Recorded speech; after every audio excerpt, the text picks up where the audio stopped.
Para continuar con el estudio de las líneas de transmisión, vamos a continuar con una línea que se llama strip line, tal cual no hay una traducción directa que suene agradable al español.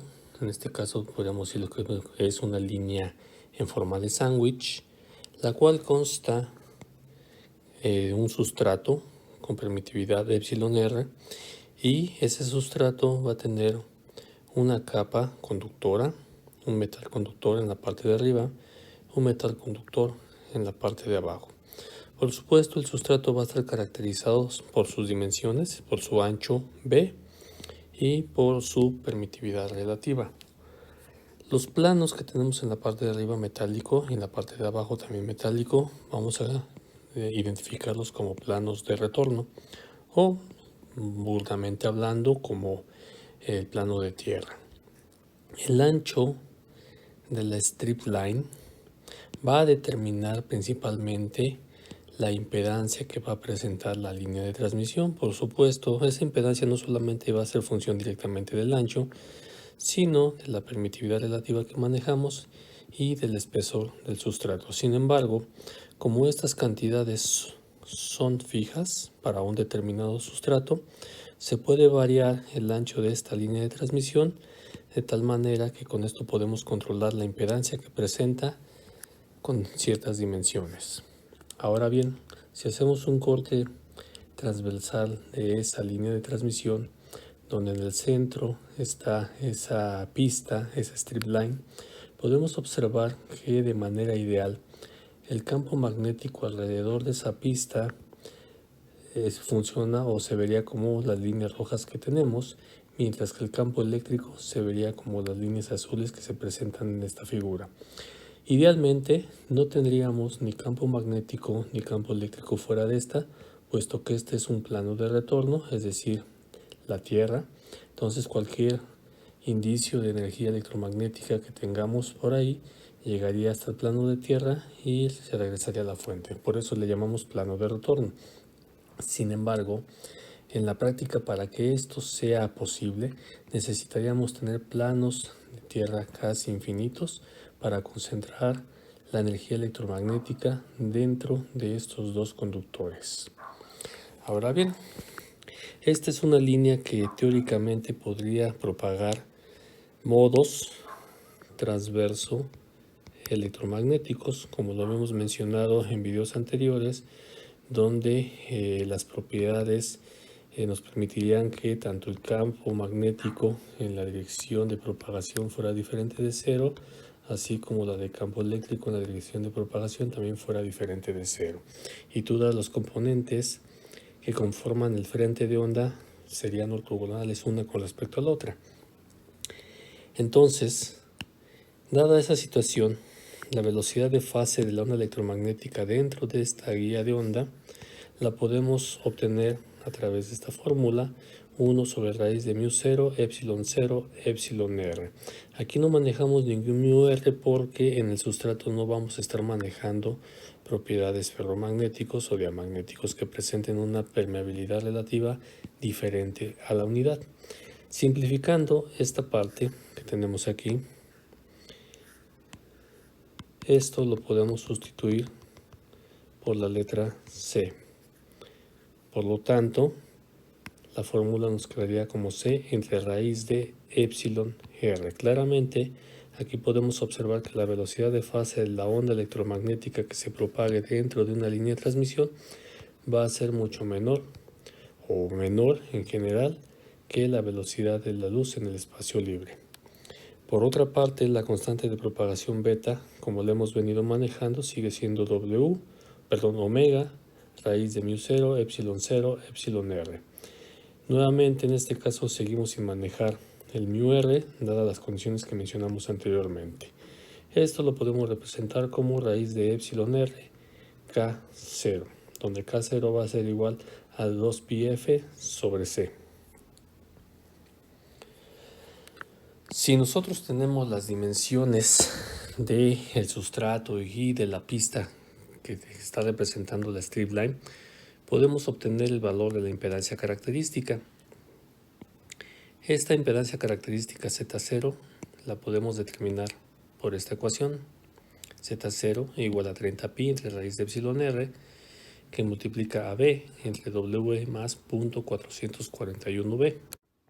Pero ¿quién es w? W lo vamos a manejar como una relación de w entre b. W es el ancho de la línea de transmisión, como habíamos manejado en la figura anterior, y b es el espesor del sustrato. Entonces este w que utilizamos en la ecuación de arriba lo podemos encontrar como w entre b menos 0 si la relación w entre b es mayor a 0.35, dado que estas son dos dimensiones que ya tenemos, o 0.35 menos w entre b todo elevado al cuadrado, si w entre b es menor a 0.35. Por otro lado, si lo que queremos es calcular la impedancia característica y las propiedades, bueno, si tenemos la impedancia característica y las propiedades del sustrato, podemos determinar qué ancho debe tener esa línea para que el sustrato, para que la microcinta presente esa impedancia que estamos buscando. Entonces, podemos obtener eso a partir de la siguiente ecuación. W sobre B, que es una normalización con respecto al espesor del sustrato, va a ser igual a X si se cumple la condición de que la raíz de epsilon r por Z0 sea menor que 120, o 0.85 menos la raíz de 0.6 menos X si la raíz de epsilon r por Z0 es mayor que 120. ¿Y quién es esa X que estamos manejando en ambas opciones? X va a ser igual a 30pi sobre raíz de epsilon r por Z0 menos 0.441. Entonces, para obtener primero las dimensiones W normalizado con respecto al ancho del sustrato, tenemos que hacer esta desigualdad para ver cuál de las dos se cumple, y conforme a eso vamos a seleccionar el valor correspondiente, ya sea X o esta expresión, y de ahí vamos a despejar el valor de W. La atenuación introducida en la línea está dada de la siguiente manera. Al igual que en el caso de las guías de onda, tenemos una atenuación total que está determinada por la atenuación por dieléctrico más la atenuación por el conductor. La atenuación por dieléctrico va a ser igual a K tangente de delta entre 2, donde K sabemos perfectamente que es el número de onda.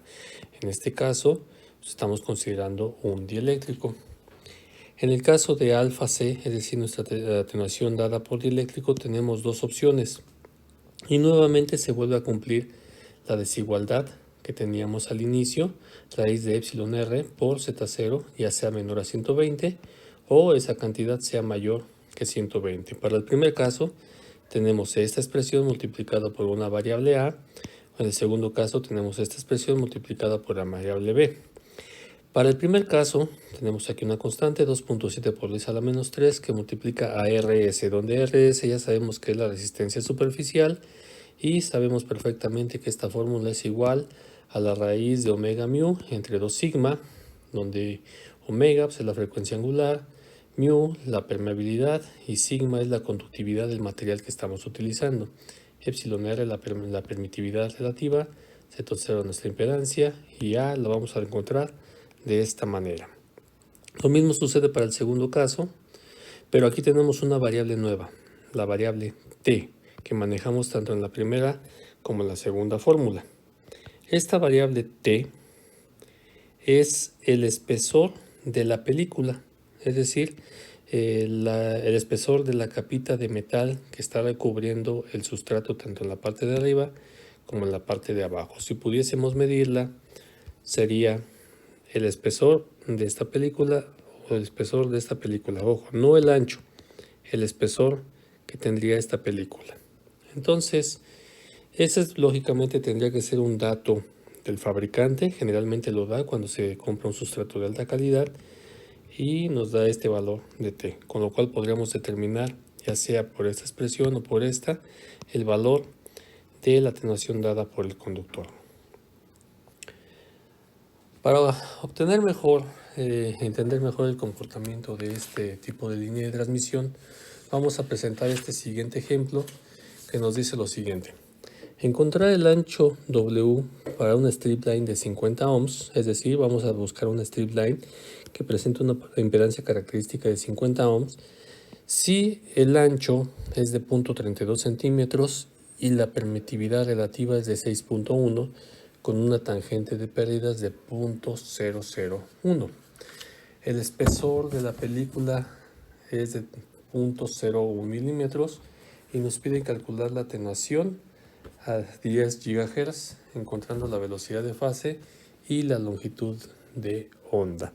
Para este caso vamos a utilizar o vamos a suponer que vamos a emplear una película de cobre, por lo tanto vamos a utilizar una sigma de 5.8 por 10 a la 7 Siemens sobre metro. Ya teniendo esas características, primero lo que tenemos que hacer, como mencionamos, es resolver la desigualdad de epsilon r por z0 y verificar cómo es ese valor con respecto a 120. Entonces, resolviendo raíz de epsilon r, que sería 6.1 por 50, nos da un valor aproximado de 123.49. Y lógicamente este es un valor mayor de 120, por lo tanto vamos a utilizar esta segunda ecuación. Entonces, ya una vez que obtuvimos ese valor de ecuación, vamos a calcular el valor de x. X va a ser igual a 30pi sobre raíz de epsilon r, que va de 6.1 por z0, que es 50, y obtenemos este valor menos 0.441.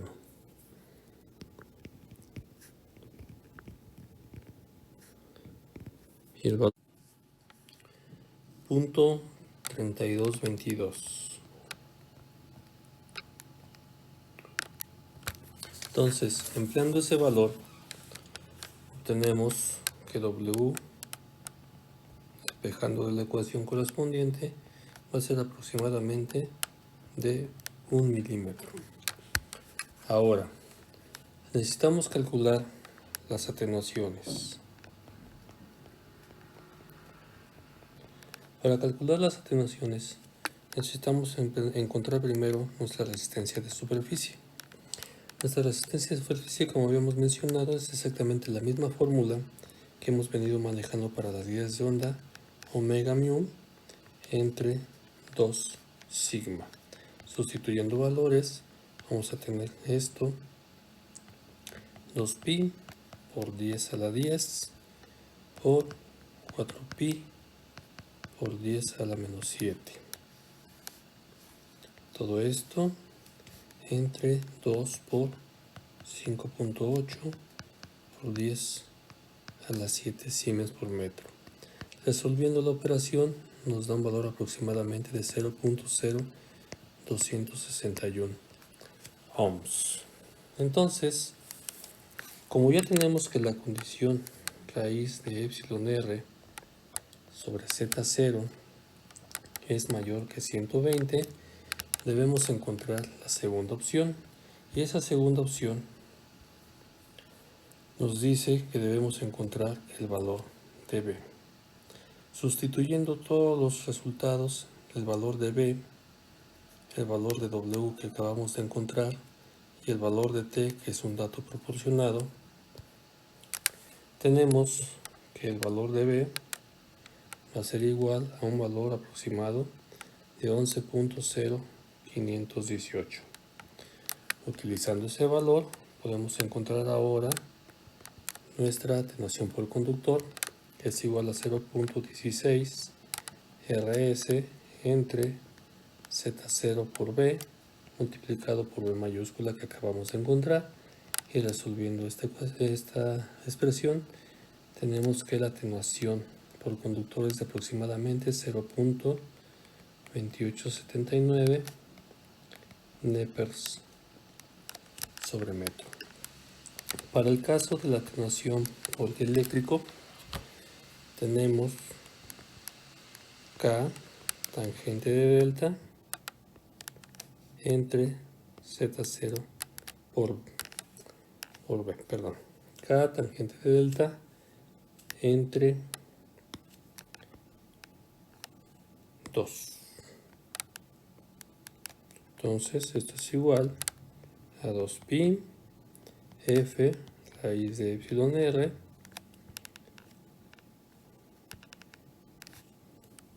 entre c. Aquí vamos a sustituir directamente el valor, donde tenemos aquí, perdón, se me olvidó calcular k, si no, no podemos calcular alfa d. Entonces k es igual a 2pi f raíz de epsilon r sobre c. Sustituyendo los valores correspondientes me va a dar un valor aproximadamente de 517.271 sobre metro. Ahora sí, este valor de k podemos sustituirlo en alfa d, y alfa d me va a dar un valor aproximado de 0.2586 nepers sobre metro. Haciendo la suma total de nuestra atenuación es aproximadamente de 0.5466 nepers sobre metro, y si esto lo transformamos a decibeles con la expresión que ya manejamos anteriormente, que es exactamente la misma que para el caso de las guías de onda, es de 4.74 decibeles por metro. Ahora, ¿cuál es la longitud de onda? Como nuestra onda electromagnética, en teoría, se está propagando por dentro de nuestro sustrato, no hay otro medio de propagación más que este sustrato con permitividad epsilon r, entonces podemos asegurar que la longitud de onda la podemos encontrar como c sobre f raíz de epsilon r, porque no hay otro elemento que interfiera, y esto lo vamos a encontrar como 3 por 10 a la 11 entre 10 a la 10 por la raíz de 6.1. Aquí estamos poniendo la velocidad de la luz en espacio libre en milímetros sobre segundo. Para que no se sorprendan, que pues, cambiamos de 3 por 10 a la 8 a 3 por 10 a la 11. Y el resultado es de 12.1 milímetros. Por último, la velocidad de fase es igual a c entre raíz de epsilon r.